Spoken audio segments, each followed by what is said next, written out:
और आपको बता दें खार्किव पर आज सबसे ज्यादा हम बात इसीलिए कर रहे हैं क्योंकि दुर्भाग्यवश हमारे एक छात्र की वहां पर मृत्यु हुई है। हमारे साथ खार्किव से एक और स्टूडेंट, सोनू नाम है इनका, वो हमारे साथ जुड़ रहे हैं।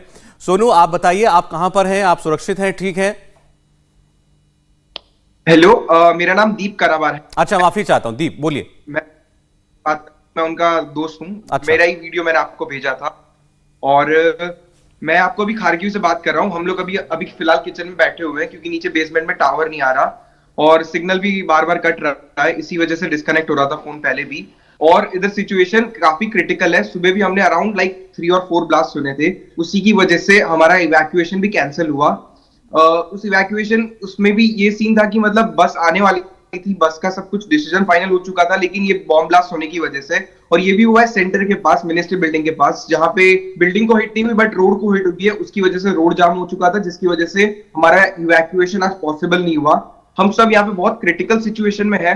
ना हमारे पास इलेक्ट्रिसिटी है, ना हमारे पास फूड है। फूड सप्लाई तो लाइक लिटरली खत्म होने वाला है। और पानी की भी सेम सिचुएशन है, हम नल से पानी भर के पी रहे हैं, वो भी कोई दिक्कत नहीं है, बट पानी की क्वालिटी, पानी भी असर करता है लाइफ पे।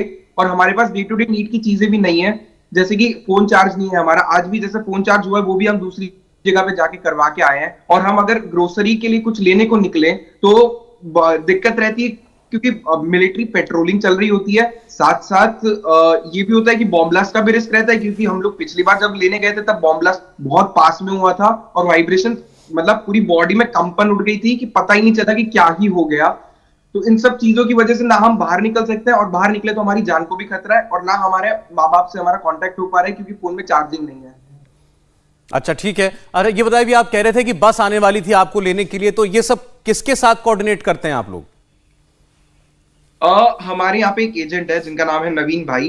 वो हमारे लिए बस हमारे लिए अरेंज करवाई थी, और वो बस जाने वाली थी स्लोवाकिया, खार्किव से विनित्सा, और विनित्सा से फिर आगे का रूट प्लान होने वाला था।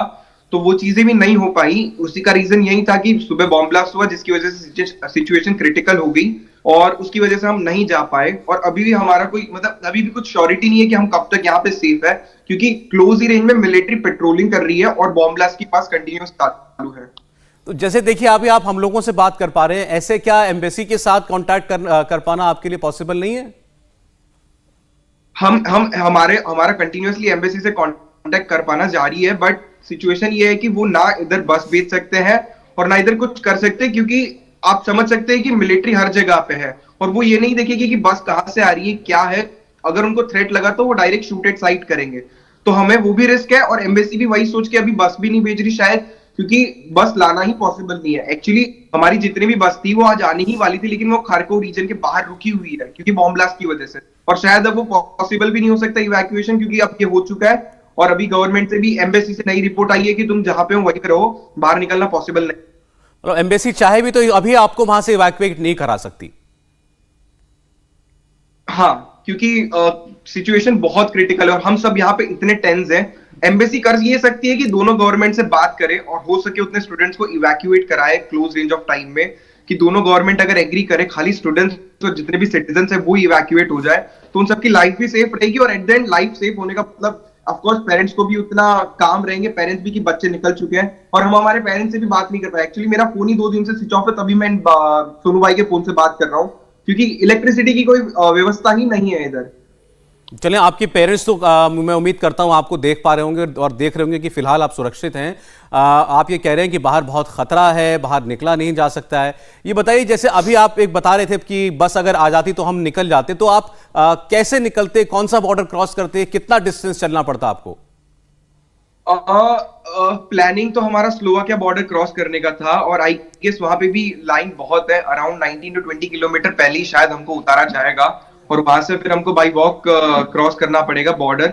और वहां पे भी मतलब बॉर्डर पे भी रश इतना है, क्योंकि जितने भी सिटीजन है, यूक्रेनियन सिटीजन हो, चाहे नाइजीरियन कंट्री हो, चाहे इंडियन स्टूडेंट्स हो, या चाहे पाकिस्तानी स्टूडेंट्स, सब वहीं पर रश कर रहे हैं। जो 4 बॉर्डर खुली हुई है, पोलैंड, हंगेरी, स्लोवाकिया और रोमानिया, तो वो सारी बॉर्डर्स पे इतना रश है कि हम अगर चाहें तो भी हम 2 या 3 दिन से पहले हम बॉर्डर क्रॉस नहीं कर पाएंगे, क्योंकि हमें नहीं पता कि दूसरे सिटीज की सिचुएशन कितनी क्रिटिकल हो सकती है वाइल ट्रैवलिंग।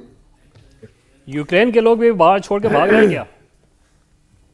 हाँ, यूक्रेन के लोग भी रश तो कर रहे थे बीच में, जब स्टार्ट हुआ था तब पोलैंड में रश था, ये हमारे पास न्यूज आई थी। नहीं, बट आपके हम शहर श्योर में नहीं कह सकते कि परसेंट मूव हो चुके हैं अभी। नहीं, आपके शहर में तो ऐसा नहीं हो रहा ना कि यूक्रेन के लोग भी भागने की तादाद में हो? और हमारे शहर में ये चीज पॉसिबल ही नहीं है, क्योंकि बॉम्ब ब्लास्ट और बॉम्बार्डिंग इतनी हो रही है कि सब बंकर में है फिलहाल। जी ठीक। दीप, आप अपना ख्याल रखिए, अपने साथी लोगों का भी थोड़ा हौसला बना के रखिए। मैं आपको ये बताना चाहता हूं, अभी आप कह रहे थे कि किसी तरीके से एम्बेसी ये करे कि दोनों देशों से बात करके आपको निकाले।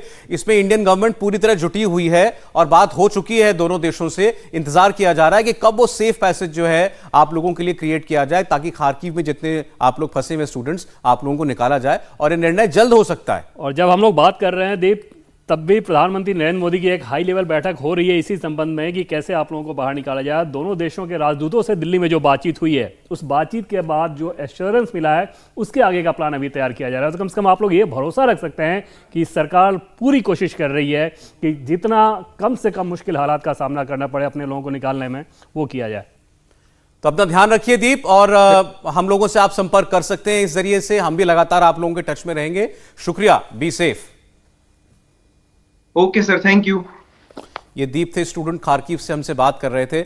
हमारे साथ इस वक्त स्टूडियो में एयर मार्शल विनोद कुमार भाटिया साहब जुड़े हैं। सर, स्वागत है आपका। आप परिस्थिति देख ही रहे हैं, हम लगातार वहां बच्चों से बात कर रहे हैं खार्किव के अंदर जो फंसे हुए हैं, और चर्चा सारी यही हो रही है। हमारे पॉलिटिकल एडिटर हैं देवेंद्र पराशर, उन्होंने बताया कि इंडियन गवर्नमेंट टच में है रशिया और यूक्रेन दोनों के, और सेफ पैसेज कैसे दिया जाए वो बात, उस पर हम बात कर रहे हैं। मगर इतनी हैवी फाइटिंग के बीच, और वो भी दोनों देश जो है मजबूत देश है, आपको लगता है ये जल्द मुमकिन है?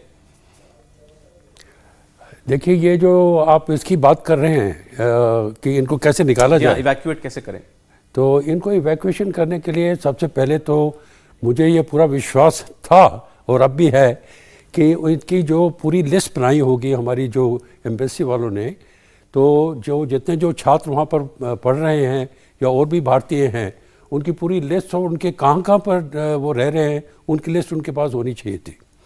तो अब जब ये जंग शुरू हो गया है और ये चल रहा है, तो मुमकिन ये है कि जब दोनों गवर्नमेंट्स आपस में बात कर रहे हैं, और जैसा आपने पहले भी बताया है कि जो हमारे जो विदेश सचिव हैं, उन्होंने दोनों एम्बेसडर से बात की है, यूक्रेनियन और रशियन, दिल्ली में, और वहाँ पर भी बात हो रही है रूस और यूक्रेनियन में उसमें।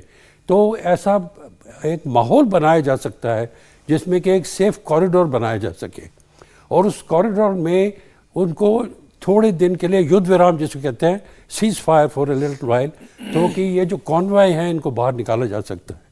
दूसरी बात यह है कि बहुत सारे जो लोग हैं वो इधर पश्चिम की तरफ आ रहे हैं। हाँ जी। लेकिन जैसा आप जानते हैं कि खार्किव और कीव से वो जो डिस्टेंस बहुत ज़्यादा है। मेरे ख्याल में अगर गवर्नमेंट की बात हो रही है तो ये भी हो सकता है कि खार्किव फॉर एग्जांपल ये सिर्फ 40-50 किलोमीटर दूर है बेलारूस से, तो इनको अगर एक सेफ कॉरिडोर दिया जाता है कुछ घंटों के लिए, तो इनको वहाँ से बेलारूस की तरफ से भी निकाला जा सकता है, और उनको फिर इवैक्यूएट किया जा सकता है। हमारे जो C-17 एयरक्राफ्ट हैं जो कि बिल्कुल तैनात हैं, वो तो जाने के लिए तैयार हैं। तो ये जो एयरफोर्स के जहाज़ हैं, उनको मिलिट्री एयरपोर्ट पे उनको उतार के और इन लोगों को वहाँ से इवैक्यूएट, उसके भी आदेश दिए गए हैं कि एयरफोर्स जो है वो बिल्कुल तैयार है, जैसे ही मौका मिलता है तो वो वायुसेना के जहाज भी जाएंगे और उनको लेकर के आएंगे हमारे लोगों को।